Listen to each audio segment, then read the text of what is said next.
Kia ora, everyone. Welcome to our Netsafe webinar, Staying Safe Online, Supporting Your School Community for Teachers and School Leaders. My name is Andrew Cowie. I'm the Education Team Lead for the Netsafe Education and Schools team, coming to you from Auckland, which is a little bit sunny and a little bit rainy right now. We're really pleased to have you with us today. We are going to be going through a number of tips and strategies that you can use with your parents, with your whānau, with members of your community to help them through lockdown, to help them through some of the challenges that come with home learning. Just a little bit of background. I was a deputy principal for 5 years on top of about 20 years of teaching experience. So I spent a lot of time in the education sector.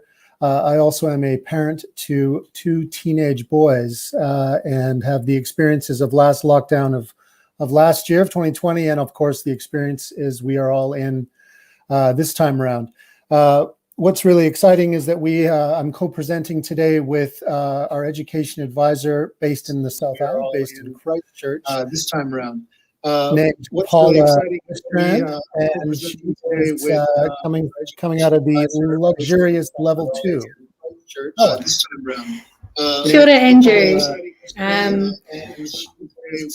I'm joining you from Aotearoa, Christchurch.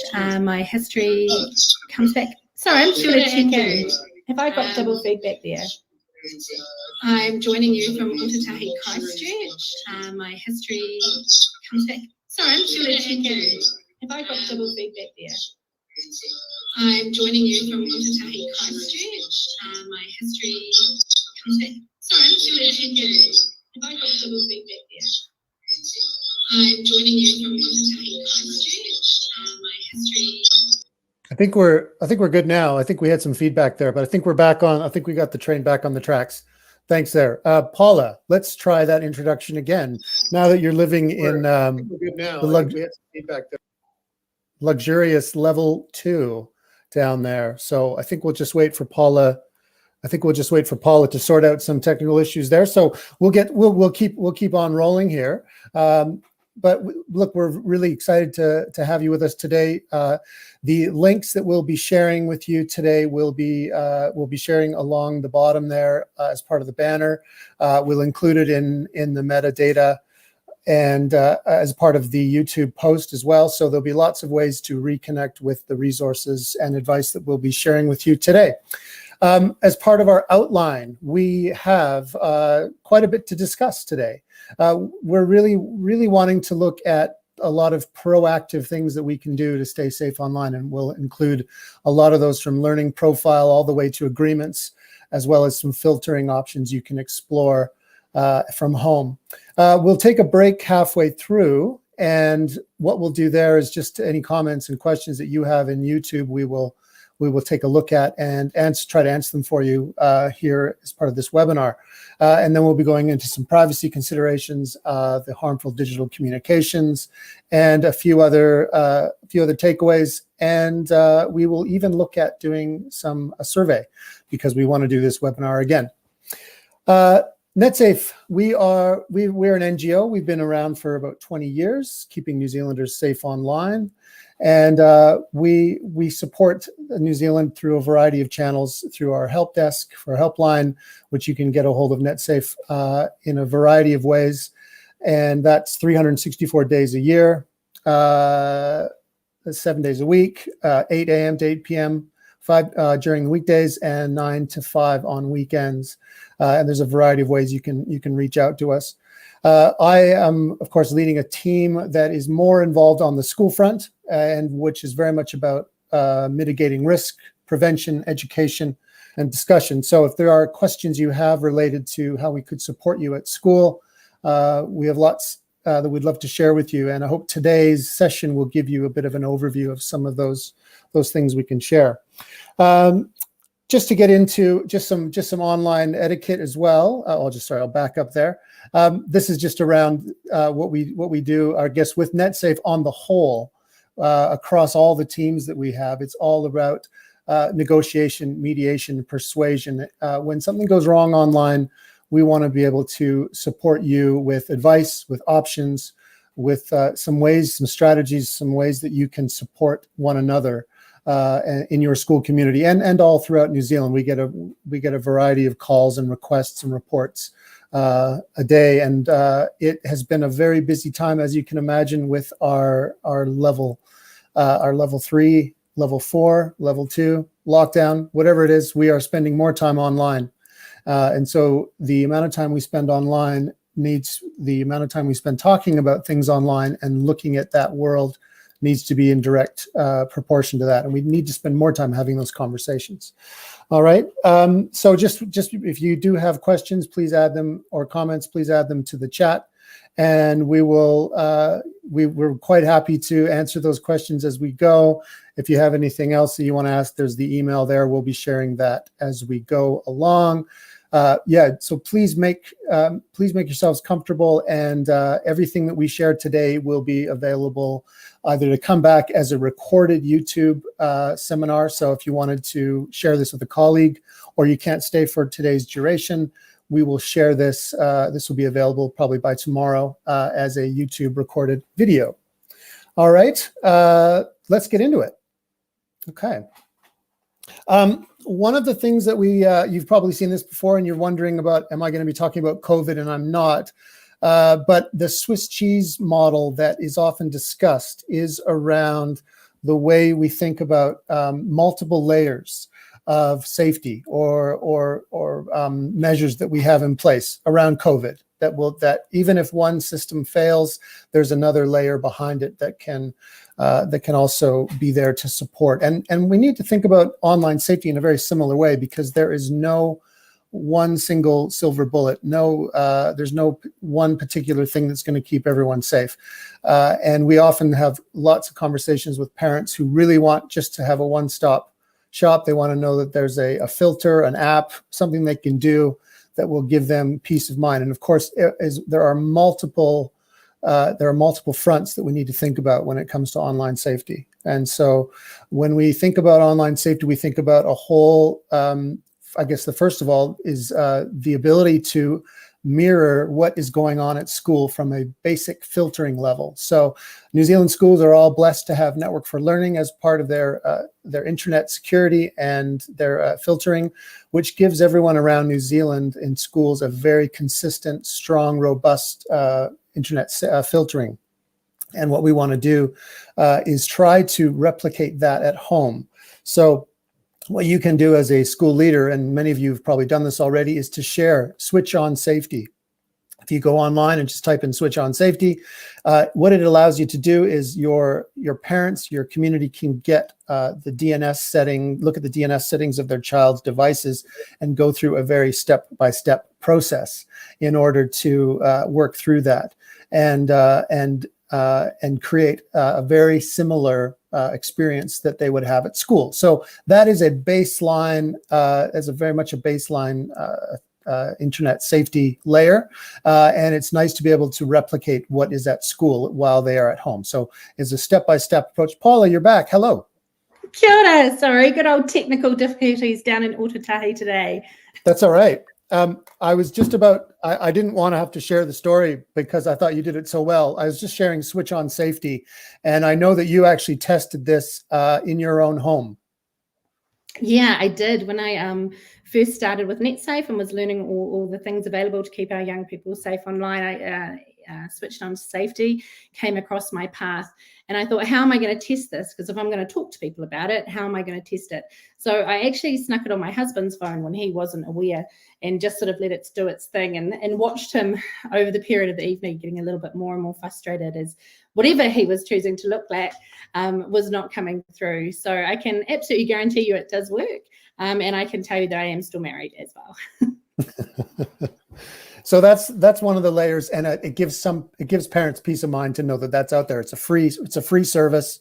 It's a really clear, easy to follow instructions step by step on how to change it. Now we know that lots of kids find ways, of course, as they get older and more sophisticated with their technology, they find ways around filters. So we know that that's not something we can count on completely, but certainly at a primary school age, trying to match the filters that are at school for your children while they're learning is a really good move. So that's a good first move.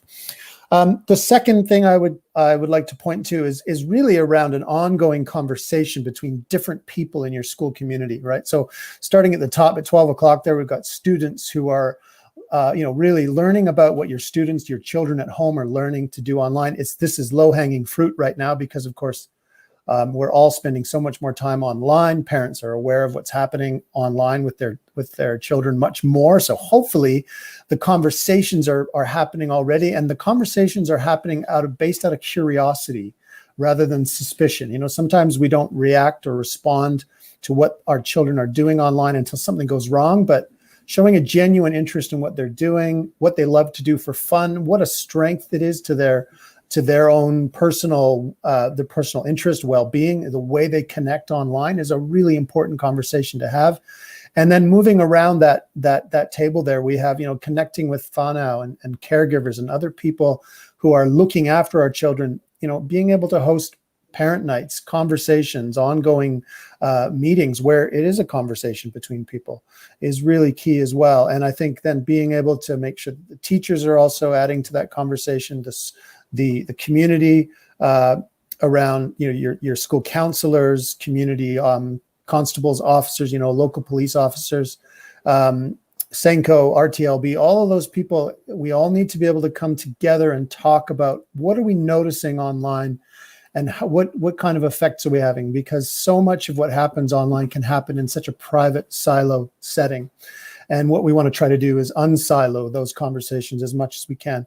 And I guess that final piece there, Paula, I guess, which you and I have both talked to many schools about, is that leadership piece, which is around what are your procedures, what are your policies, what do those agreements look like that you're promoting at a school level? So. Yeah, definitely. Those policies and procedures sit behind so much of what we do at a school level, and they're the backbone of what supports us when we need to implement agreements or when we need to respond to a crisis. Just really want to uffy what you said there about having everyone at the table, Andrew. My experience talking with schools and whānau is that there is a lot of hesitation in this space about talking to our young people. Whereas what research tells us is when we open up those conversations and everyone's at the table, students feel a lot more successful in the space of learning online. Yeah, you got way more currency when things go wrong if you've already been talking about what's happening online. Talk about what's going right so that you can then deal with what goes wrong. Okay, now some real specific strategies that you can do you can share with your community. And one of those things is activating a learner profile. Now, what I mean by this is when you activate a learner profile, just go back to that previous slide there. Thank you.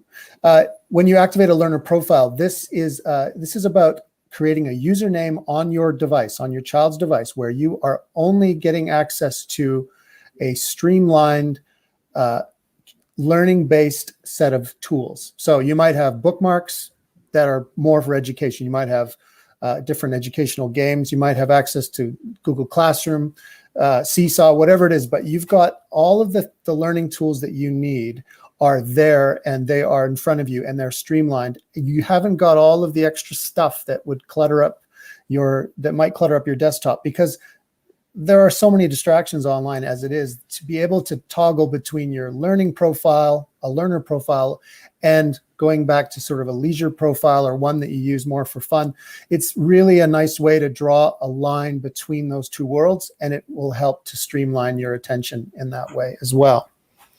Okay. Now, the other thing too is, sorry. No, that's all right. You and I were discussing, even as adults working in this space, trying to stay focused online when those tabs are open and you don't have a specific browser set for work. It is really, really distracting, even for the likes of us who should have really mastered those skills. But during COVID, I have been very easily distracted. So removing those distractions for the kids is really important. Yeah, absolutely. Like tabitis. I think you saw my tabitis earlier when we were chatting, which is too many tabs open over top. And I think for our children, like I used to say to my children, like 4 tabs open.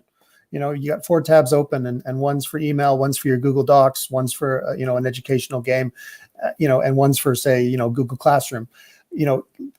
try to provide some boundaries where you can is really important.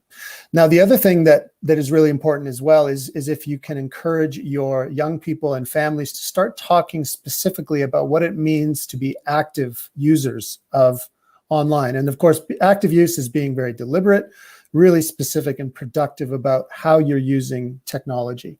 Okay, and so what that means is that in order to give our children a bit of a vocabulary around this, we need to be able to talk about specific digital behaviors that are going to give them opportunities to work with their technology in active ways. So passive use, just in contrast, is around when we spend far too much time on YouTube. We maybe are watching a silly video that just continues and YouTube is a bottomless pit if we let it be that way. So being able to talk specifically about what do I do online when I'm being an active user? What does active use look like? So we've got some examples here around, and these are ones that I use with my own boys during the first lockdown was, what are the approved games that we have? Some of these like Dance Mat Typing or Free Rice, or, there's a number of subscription-based games that primary schools in particular have access to. Have those as bookmarks, have those available as the go-to when you're done your work. Review, edit, publish, the ability to go on to a document and work through content in using those terms. Obviously, coding is a big part of active use, and that's a language that many of our children are well aware of and are engaging with as part of the digital technologies curriculum. Audio, video, capture, edit is the ability to using a device to capture evidence that might be shared on a platform, Seesaw, Class Dojo, etc. Obviously, research, the ability to go online. Kiddle is KIDDLE is a more of a child-friendly safe search, not only in what it filtering out adult content, but also in the reading level. So you can go on to there and have access to much more content that's much more geared towards primary age. And then education comms there is really based around just the ways that you reach out to your classmates, your teacher. A lot of our children only learn how to do email because their teachers emailed them. Sometimes that's the first time they learn it. And then there's things like going on to Google Classroom, responding to a comment on Google Docs. And so, just providing a suite of terms to be able to give people the opportunity to work with a little bit more of a focus and sharpening up our learning tools is a really good way to stay safe. Now, Paula, you mentioned to me earlier today around where there's a group of kids in your neighborhood who were using their device to capture evidence in a way. What was all that about?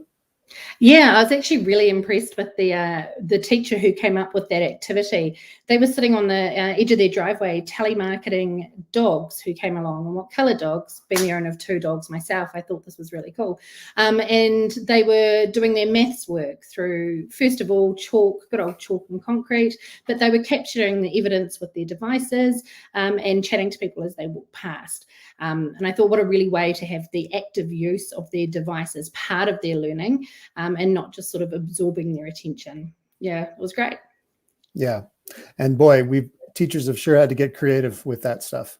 And home learning has amplified that need more than ever. So that's active use is a way that you can help create a little bit more conversation about what does it look like when I go online? Because I'm going on my computer to do my homework just doesn't cut it anymore. There's too many rabbit holes to fall down. The next thing is around just general access to a device. The ability to have to get access to a device, which a laptop, a Chromebook, an iPad, whatever it is. There should be some kind of user agreement, responsible use agreement that goes with that device. That's really important. So we shouldn't expect to just give our children, give our young people a device without some kind of agreement about you've got this very powerful piece of technology in your hand for your learning, and that's fantastic. But we do need to come up with that. So we actually do. Netsafe have a number of user agreements that we have that we offer around And actually, what it means is that you can have access to anything from a very shortened template that you can work and customize yourself to a variety of other user agreements that you can also find.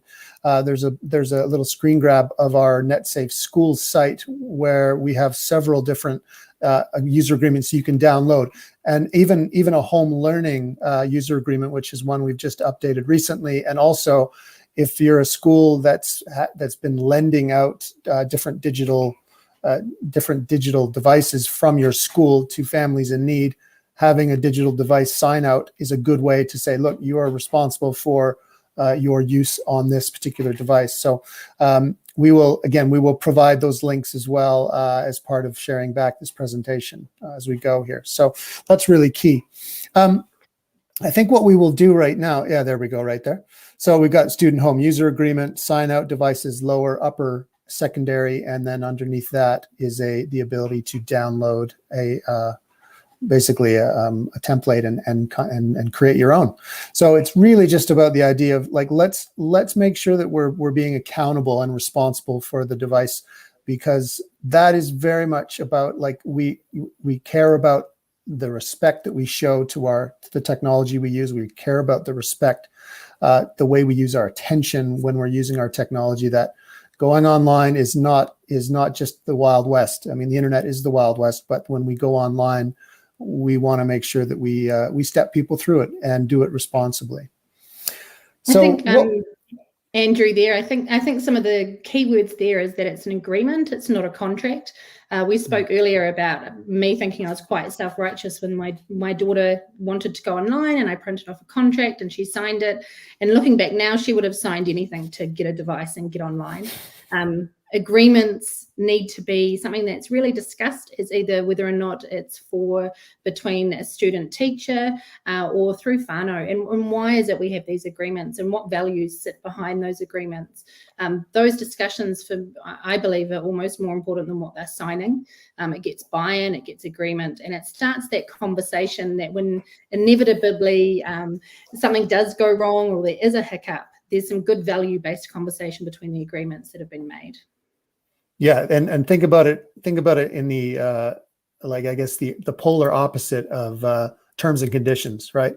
You don't want something that they just sign and then it gets filed away and forgotten about. Actually having an agreement of some kind that's there on the, it's on the fridge, it's part, it's something that you refer back to regularly. That's the key. It doesn't have to be, yeah. Also, when friend groups change, when year groups change, an agreement that we make with a 5-year-old is going to look really different to a 7-year-old, a 10-year-old, and a 15-year-old.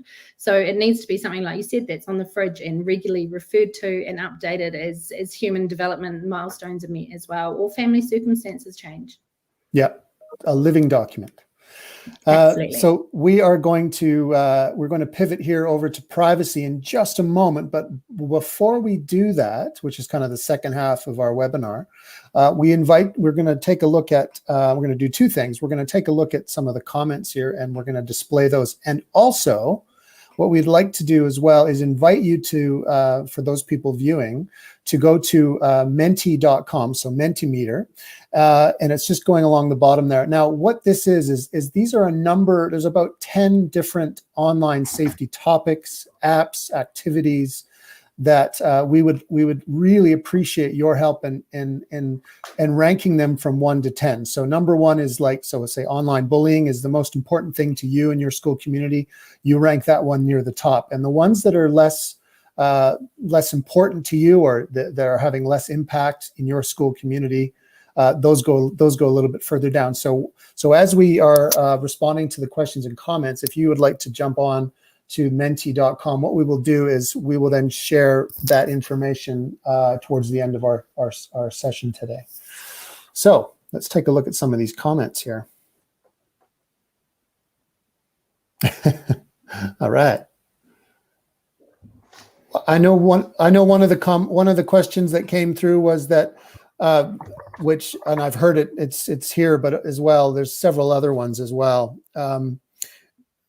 There's very much around what happens when something goes wrong online. What happens if I'm not sure if it's worth calling Netsafe about. What happens if it's just something, maybe my child has just been upset by something, but when I take a look at it, it doesn't upset me as much, but it seems like the sky is falling to them. And I'm not really sure how I reassure my child, because I'm actually, this whole online ecosystem is very new to me. And so we are going to talk a little bit about what to do when something goes wrong and how you can contact Netsafe and find out. We have some very skilled online consultants and case managers that work with all kinds of people around, just exploring options that you have. So sometimes that's a question that comes through around, making sure, hey, is this thing a big enough a problem to actually contact Netsafe about? And so just wanted to reassure you about that.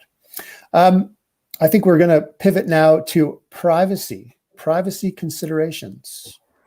Yeah, kia ora. Privacy is really important, and it needs to be an ongoing conversation with our young people. Often in their hurry to share and engage online, they often overshare. One of the first places we look at oversharing is with passwords. Andrew has a great little saying about passwords, and they're like toothbrushes and shouldn't be shared. It's always a good way to engage your children into that, your students into that conversation. With the disclaimer that, of course, if it's with a teacher or with a parent or a safe whānau member, sharing those passwords has a really big, important part of staying safe online. Privacy is really important about what personal information we talk to our tamariki about, what they share, whether it's sharing with someone online and they're not sure of who they're sharing with, or through what they share on photos of bedrooms, photos of school uniforms. What information are they giving that they're not sure they're giving out, and why shouldn't they be giving that out? Are really good conversations to be having with our young people.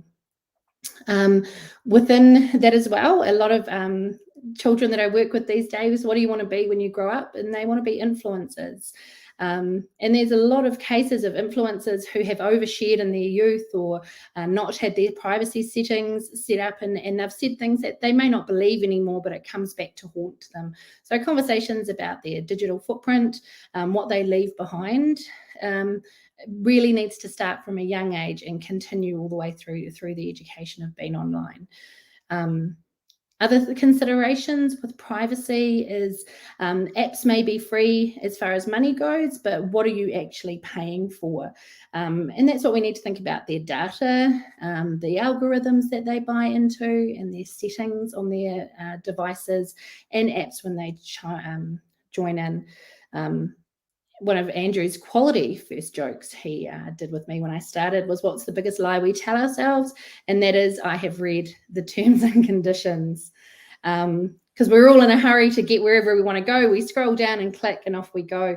And actually recently there was a lady who won $10,000 because she did read the 10 terms and conditions. And some ridiculous one was, if you email this and you're the first person to email us, you win $10,000. So talking to our children about why they need to read terms or conditions, or at least have a good understanding with them and check their privacy settings regularly, is really important. And so another thing is keeping it really friendly, keeping it helpful. Don't sort of share anything that you wouldn't be wanting to say to your grandma is always a good baseline. And really checking your facts before you share them. Fake news is rife at the moment. Doing a good critical thinking lesson in your classroom about what do you read online and how can you check to make sure that it's authentic and what you are planning to share or read is real. All that stuff sort of comes into privacy and really being aware of what we're doing online. Andrew, have you got anything else to add there? I think around, the idea of sort of the basics of online safety, we have that in this particular resource here, which is the Online Safety Parent Toolkit. Now, we have that available online. So, and in that, it does unpack some of those basics of online safety, and, around the idea of, keeping it helpful, the idea that, is it true? Is it kind? Is it necessary? And if we ask those questions as well, then not only are we're spreading kindness, we're providing a pause before we just send out information. We're providing a little bit of we're providing a little bit of space between something that we might think, that we get angry, we get pulled into conversations online. I think our children need to know that, that so much of what's happening online can be driven so much by, your own kind of silo, which is like kind of find your own little tribe. But the things that upset you also are going to generate more content. So negativity bias really plays into how the internet is, the architecture of the internet. And I think it's really important that, when we talk about our digital footprint, and by extending our own, actions and generosity online, and the way we communicate online, we're being a little bit more mindful of how we say, is it true? Is it kind? Is it necessary? And if it's no to any of those questions, then we just hold off, because what happens is that the internet will remember, even if you forget, and you might forget for several months or years after. And then of course, things will pop up again online if you're going for a job interview, or you just never know. That's the issue, is that once content goes out there, especially if it's negative content, it can live a completely new life, and it can be reshared and reposted, and that's totally out of your control. And that's so much of what we do at Netsafe, is trying to de-escalate those situations, trying to stop the fire from spreading, and then, of course, having the ongoing conversations. I think as well, around the keep it real, Paula, I think, the idea that, we've got to make sure that when we are saying something online, that the words that we're using online are, we're considering the audiences that are out there, that sometimes the intended audience isn't actually there, that we think. And that happens with young people when they're playing a game. They're playing Fortnite, or they're playing Minecraft, and they might be interacting with somebody online that they've actually never met in person, and so they can't tell. And that's really challenging. So keeping it real means that when you're learning a lot of these activities online, it's so important to be able to do that with people that you already know, especially at like a primary age, because people just aren't who they say they are online all the time. And so we just have to make sure, without making our kids anxious about that, we actually just have to make sure it's at the top of our minds as adults, caregivers, educators. So it's really important.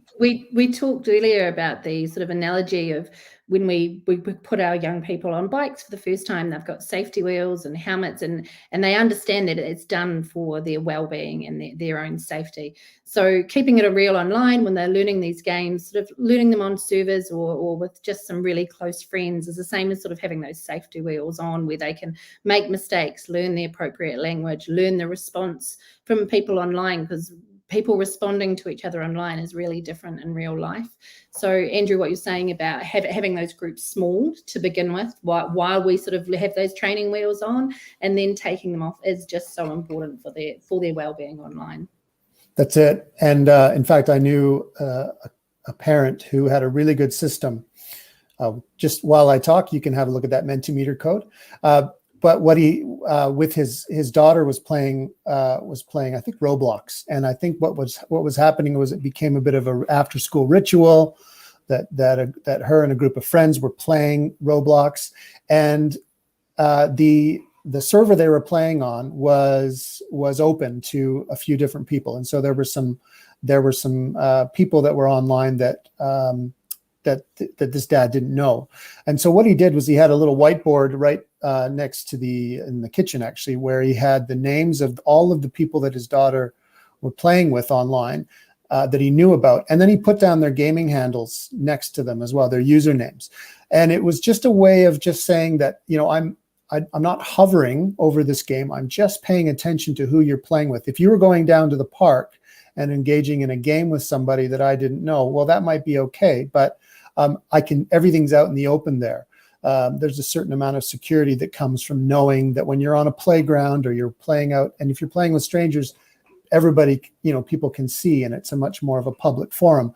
But the challenge with some of these gaming sites and even social media sites is you can get into these servers and these closed networks where some people come in, they participate, in a way, and it might be totally innocuous, a group of kids just down the road who joined, and you might not know them, but they actually are very similar, a very similar profile to your son or your daughter.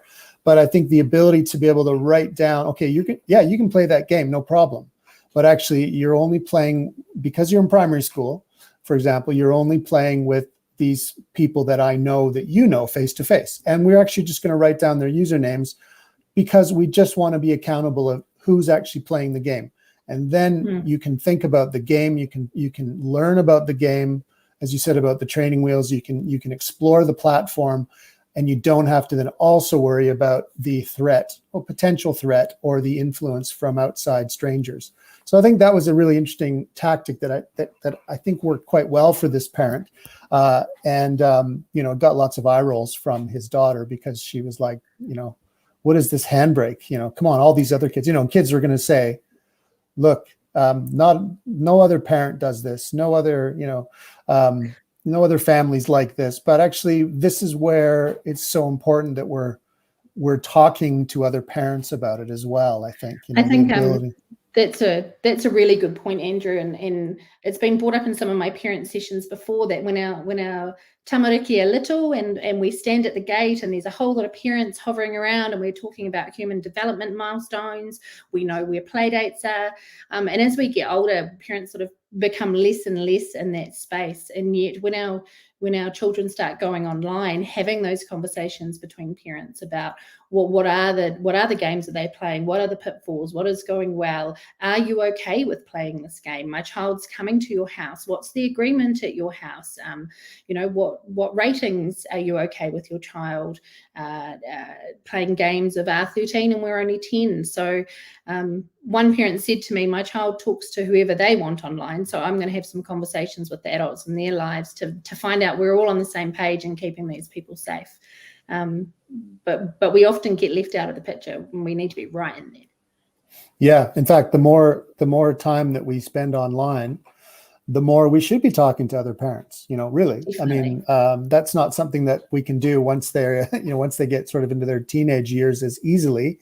But yeah, when they're in their very early formative years, we talk to other parents quite often. But as soon as we get a little bit older, we don't talk to other parents as much. And I think it really helps a lot if parents can talk to each other and discuss the challenges, and discuss some of, what are some of the rules. Once you match up some of the guidelines with another household, that makes such a difference, because you're not pushing against that tide.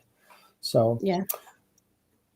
So I think now we're moving over to, obviously, that inevitable, what happens when students come across upsetting content.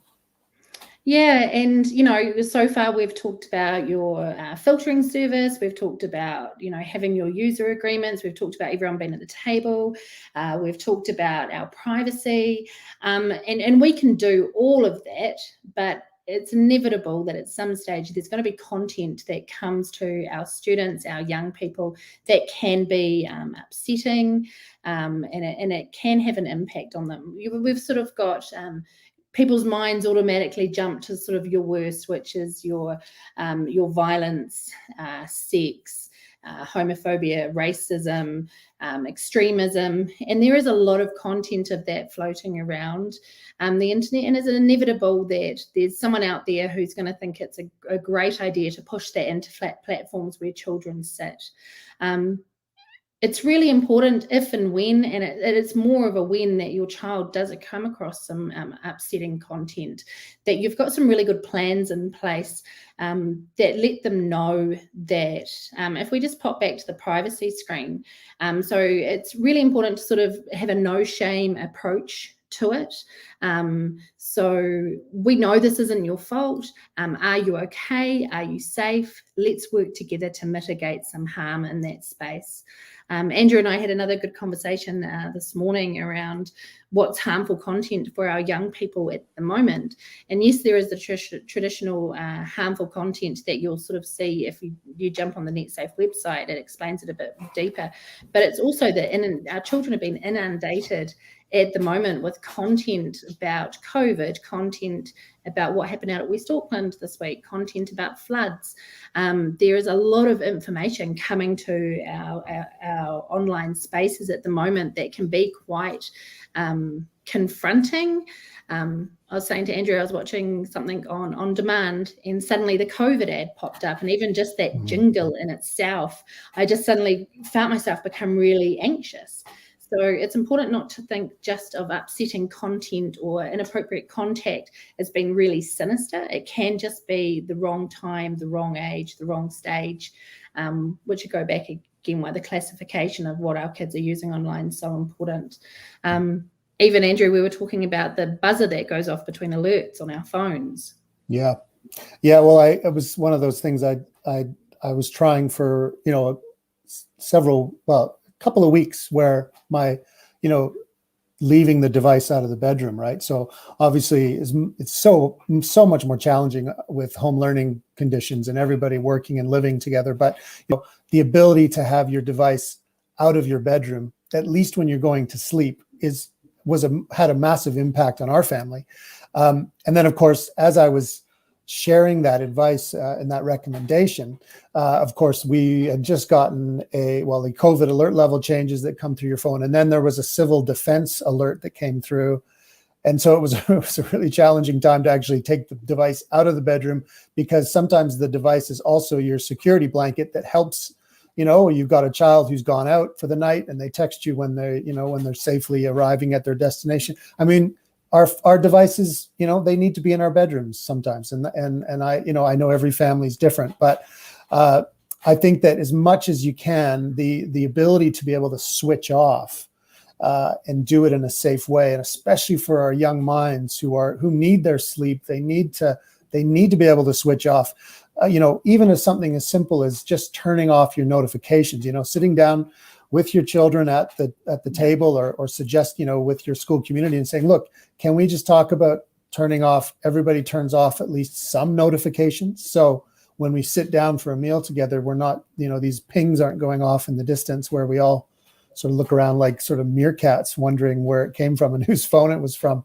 So I think it's very much about coming back to what you said about the harmful content. Yes, there's really insidious and harmful stuff out there. We know that, but also the constant hum, the constant alerts, the constant fragments to our attention, that has a real powerful impact on our kids. And I think it's probably even more amplified under these home learning situations, because our devices are our vessel to work, to learning, to school, to socializing, to so many things. So I think we just have to have more conversations again around, harmful content's going to be there. Here's what you can do if it happens, but also let's try to minimize the other stuff when something goes wrong. So I think that whole planning when something goes wrong is really important. I set up a system with my child, a young person, and said, look, something is going to go wrong, and you may be the person who's even sort of made a silly choice.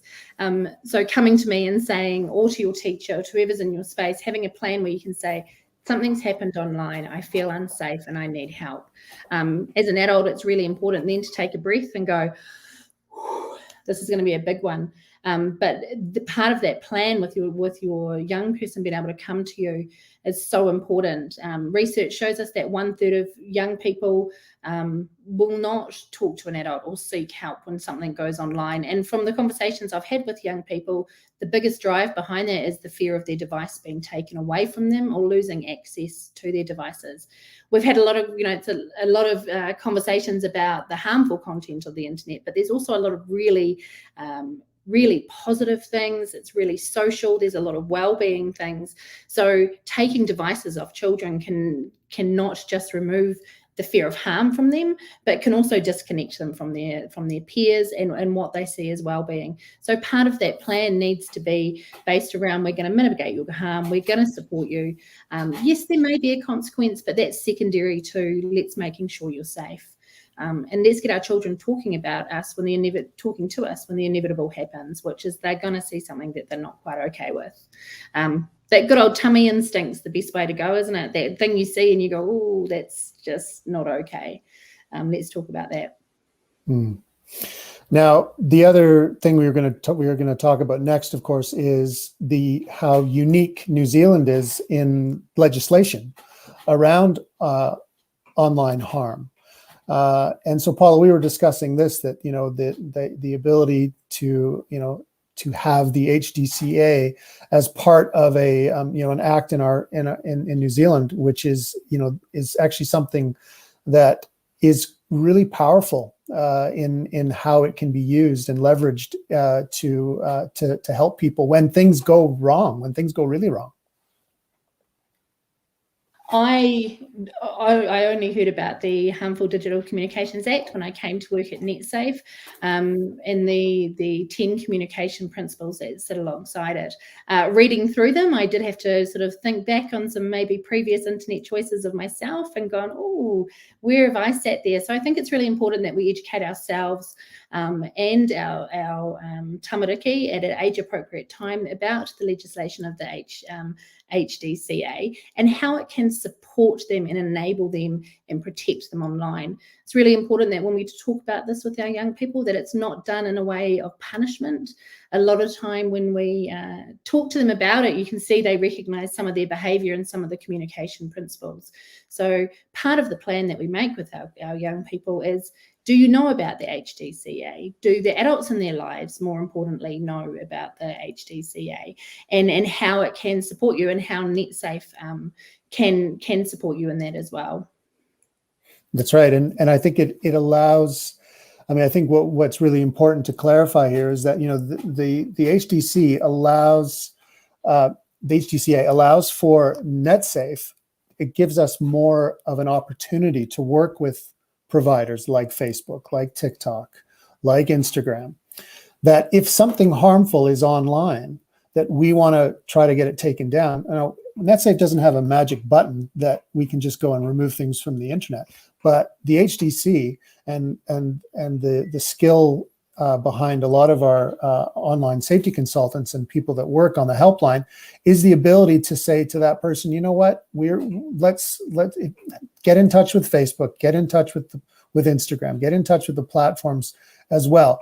But we can also support you in talking through some options, and we can actually sometimes Netsafe is in a better position than a lot of other places to be able to take that direct line and communicate with that platform to say, we need this content taken down, we need this content removed, it's causing harm in these ways. And of course, exploring the options that exist there. That's really important. And I think it's really important too, and I think we'll put it up here as well. Just once again, the ability to contact Netsafe if you're not sure is the ability to discuss options, look at the options you might have, talk to somebody on the phone, send a message, go through the web form. There are multiple ways to reach out to Netsafe, and I think we really want to encourage New Zealanders, and if you can also make a report and contact Netsafe on someone else's behalf. If you see something happening to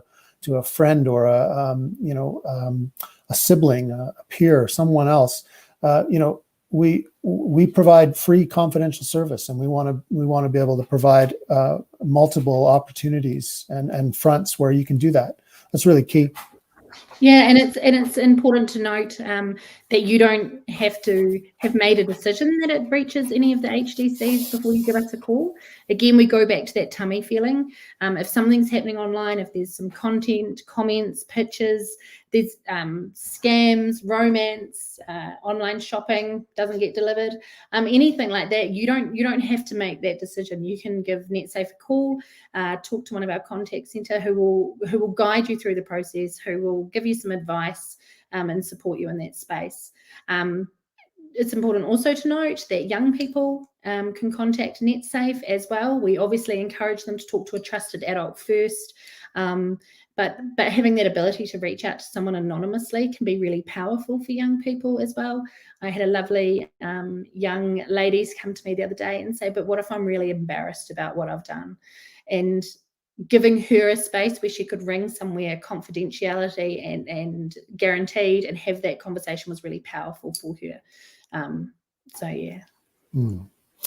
So we're just coming into sort of the last 9 or 10 minutes here of our session here. But what I wanted to do as well was we wanted to take a look at the Mentimeter results. So we had a variety of topics that ranged from particular names of platforms that people use, things like multiple digital identities, which is not necessarily a problem per se, but for some school communities, where you got young people toggling between several different personalities online and profiles, it can cause a challenge. So we asked you to rate these, and looked like we had 32 different people had added their voice to this survey. And so coming out at the top with a pretty strong lead there is online bullying.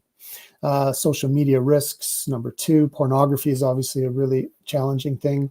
Unwanted contact, privacy, and so forth. So things like TikTok, Discord, and YouTube are, those are platforms where all, are really positive forces and platforms for young people to encourage, to explore and interact. And so sometimes just talking with parents, community about, we're going to have a parent night where we talk about YouTube, 5 things you can do to stay safe on YouTube. For example, YouTube Kids, turning on the subtitles, turning off the sound, simple things like that. Those are the types of sessions I think that parents and the community really appreciate. So I just wanted to articulate to everybody who's listening today that, the ability for us to go forward from today and then host, other webinars that focus specifically on online bullying, that focus specifically on unwanted contact, take the top 4 of those topics that people voted on and focus specifically on those sessions. And again, going back to the conversation around bringing people to the table, having a session where we've got teachers, where we've got whānau, we've got different members of the community who come to these webinars, even if we get to level 3, the ability for us to come together face to face, gosh, even at level 2, there's going to be some hesitation about bringing people together in a physical space. So I think what we want to do at Netsafe is we want to be agile around a lot of those, the way we interact with each other. So thank you for that input. We will certainly take that back to the team and discuss how we can look at another webinar. Some other resources that I want to draw your attention to is the Online Gaming whānau Toolkit, which is actually a brand new resource for Netsafe. So this is a really handy framework when it comes to looking into the world of gaming online, and just ways that you can support that with your parents and your whānau and caregivers in your community. That's particular to gaming. The other one we have, which I flashed earlier, was the online parent toolkit here. The nice thing about this one too, as well, is that there's also this family treaty at the back, and you can get an online version of that as well.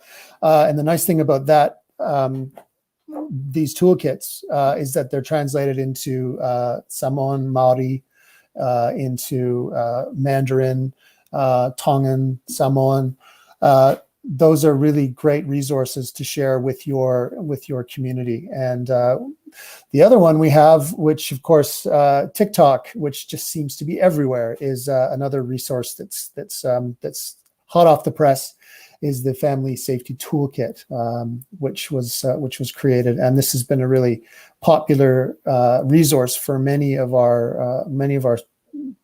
New Zealanders from around, and also with parents, with teachers, and with students. So it's an exciting resource to explore. But it's like we said earlier, sometimes you just need to have a few guardrails up to know that you can have the confidence to go into some of these platforms. I mean, The other thing too, of course, is all around, the ability to contact Netsafe. And so I hope everyone listening today who's part of this can have these contact details handy, because, the more time we spend online, the greater the risk, but also, the greater the opportunities, and the greater the opportunity it is for us to be able to work together, very much so. So there's ways. There's the email, there's our text, and our education email as well, which we'll share with you again as well. The education@netsafe.org.nz, which comes to the education team, and we would be happy to answer any questions and support you. The other thing that we're doing right now, which is really exciting, is we're working on some student modules, which is around looking at different sessions that they'll become basically like lesson plans that teachers will be able to download and deliver themselves, that will cover a range of topics. Many of them we've discussed here today, and so we're really excited to be working through that. So if you're a school leader, a teacher who would, hey, I'd really like to have a look at some of those, we are currently in the process of recruiting a few pilot schools and teachers. So even if you don't want to get your whole school involved, if you're a teacher that would be interested in trialing and piloting some of these lesson plans, that is a process that we're undertaking at the moment as well. And so this is a good opportunity as well to share that message as well. So a whole bunch of different ways that you can connect with us, and of course the Netsafe, the resources for schools, everything we've talked about tonight, the user agreements, the online incident guidance, everything that we've discussed, you can find under netsafe.org.nz/the-kit. Paula, I think what we should do is probably just acknowledge the help behind the scenes from, and I don't know if they can make themselves appear, but both Jonathan and Renee, who are part of the marketing and comms group at Netsafe, have been helping us at the back end. Navigate my technical difficulties. So thank you so much. Yeah. So we look very fancy, and it's only because of them. So thanks, guys. Yeah. So thanks to Jonathan and Renee for their support through that. So like I said, we will be, this will become a recorded webinar that will live on YouTube after today. And we would encourage you to share this with your colleagues and anyone in your community. We also have an education EDM, a mailing list that goes out. Some of you may have received that already. And we were in a position to share, some of those new resources that we mentioned tonight through that EDM.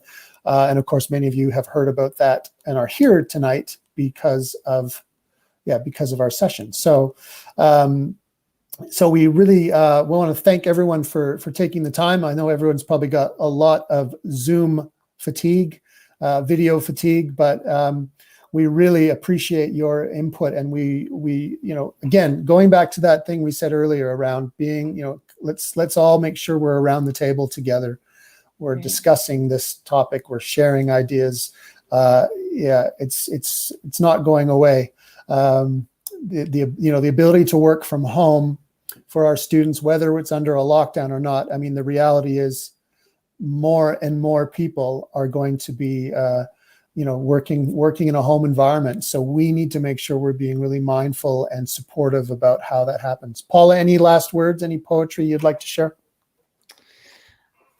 Put me on the spot. No poetry, but just thank you guys for attending. Like Andrew said, I am in Christchurch. I cover all of the South Island. So if you think that we've started some good conversations today, but it is only the start of the conversations, there are some big topics out there that are weighing heavy on us as educators, as parents, and making sure that we can grow the best young people we can. So this is the start of a conversation. Please reach out to us, and we'll be really, really happy to help you.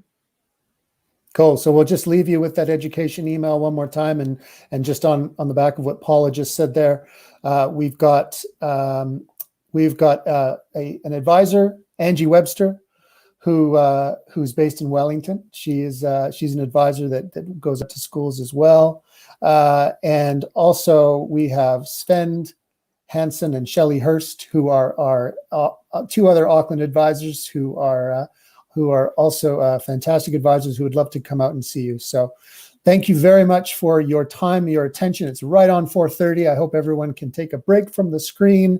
And thank you for joining us today. It's been a pleasure to see you. Thank you. Ka kite.